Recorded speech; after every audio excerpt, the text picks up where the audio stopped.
It's a third day of Eid और तीसरे दिन के भी बस कुछ आखिरी लम्हे रह गए, घंटा एक आध रह गया और हमें रियलाइज हो रहा है कि यार ईद गुजर भी गई है, पहला दिन भी गुजर गया, दूसरा दिन भी गुजर गया और तीसरा दिन भी जाने वाला है बस। हाउ इट इज पॉसिबल कि सेलिब्रेशन के बगैर हम ईद को ऐसे जाने दें? तो बस ये सोच के मैं, अम्मी, अब्बू और तूबा निकल पड़े लाहौर की सड़कों पे। सबसे पहले हमने पेट्रोल डलवाया और फिर अम्मी ने कहा कि भाई मैंने तो चमन आइसक्रीम खानी है। तो हमने सोचा आइडिया बुरा नहीं है, इतनी शदीद गर्मी में कुछ ठंडा ठंडा खाएंगे तो मजा आएगा। तो हम सब चल पड़े माल रोड की तरफ, लेकिन भाई माल रोड में इतना रश था, इतना रश, उस रश में फंस के मैंने तो कहा अल्लाह ताला जी बस एक दफा निकाले, दोबारा नहीं आऊंगी।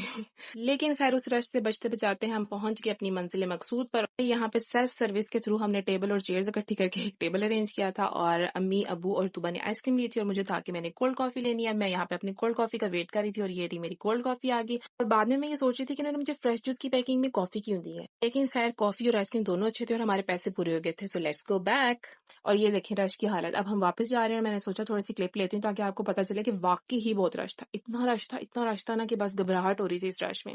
खैर जैसे तैसे हम इस रश से बाहर निकले और ना मुझे ऐसा लग रहा था कि वापसी तक हम थोड़े से प्रो हो गए थे रश में जगह बनाने के लिए। भाई इस टाइम मौसम की क्या ही बताऊं, इतना हसीन मौसम हो रहा था, इतना प्यारा मौसम हो रहा था ना, दिल कर रहा था गाड़ी चलती रहे विंडो खोल के बस मैं बाहर देखती रहूं और सफर खत्म ना हो। सुबह तक मौसम बिल्कुल ऑपोजिट था, इसी वजह से ईद के पहले 2 दिन का भी नहीं पता चला और थर्ड डे का भी नहीं पता चला, क्योंकि हम और तैयार होकर हार्डली एक आध पिक्चर्स ली थी और फिर वो पड़े कपड़े, वो पड़े मेकअप और बस हम लोग मुंह हाथ धो के इजी होके बस कमरे में बैठ गए थे।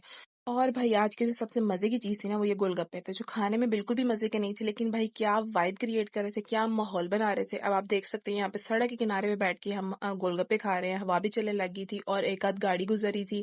जो मजा आ रहा था हमें यहाँ पे हम बता नहीं सकते, पता नहीं क्यों मजा आ रहा था इतना ज्यादा। अम्मी भी बहुत खुश थी, तूबा तूबा को तो था कि भी कुछ देर और बैठते हैं, कुछ देर और बैठते हैं। और यहाँ पे ना हमने अब्बू को बहुत रिक्वेस्ट कर कर के मना के गाड़ी रुकवाई थी। इतने सारे स्टॉल्स गुजर गए थे, लाइन से लगे हुए थे गोलगप्पों के और हमें हर स्टॉल पे दिल करता यहाँ रुक जाए, यहाँ रुक जाए।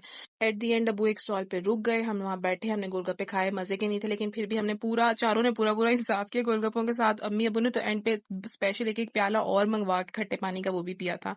और बस उतनी इतनी देर में जो ना हवा बहुत तेज होने लगी थी, ऐसे मिट्टी और रेत उड़ने लगी थी, फिर हमने सोचा वापस चलना चाहिए। वापसी पे हम लोग गोर में रुके, वहां से हमने गोर में कोला ली और ये बस अब आप अब्बू के कपड़े चेक करेंगे इतने तेज हिल रहे हैं, यानी कि हवा काफी तेज थी और बहुत अच्छा मौसम हो रहा था। दिन का आगाज बहुत गर्म था, इख्तिताम बहुत अच्छा था, जिसके लिए हम अल्लाह ताला का बहुत बहुत बहुत बहुत शुक्र अदा करते हैं। और वो जो हमारी एक रीत रिवायत थी ना कि हम ईद पे कहीं जाते हैं, कोई ना कोई पिकनिक प्लान होती है, कोई ना कोई आउटिंग होती है, किसी की तरफ जाना होता है, आना होता है, तो वो इस दफा कुछ भी नहीं हुआ था। तो हमें थोड़ा सा गिल्ट हो रहा था यार ईद ऐसी चली गई है। तो एट द एंड ईद के थर्ड डे हम एटलीस्ट बाहर गए, ज्यादा नहीं तो हम गोलगप्पे खाने गए, आइसक्रीम खाने गए, इतने से ही थोड़ी वाइब भी आ गई थी, मजा भी आ गया था और ईद ईद भी लग रही थी। And this is how we spend our day. और ईद का तीसरा दिन अच्छा हो गया था। This is all about today's vlog. I hope you like my vlogs. Like, share, comment and subscribe to my channel.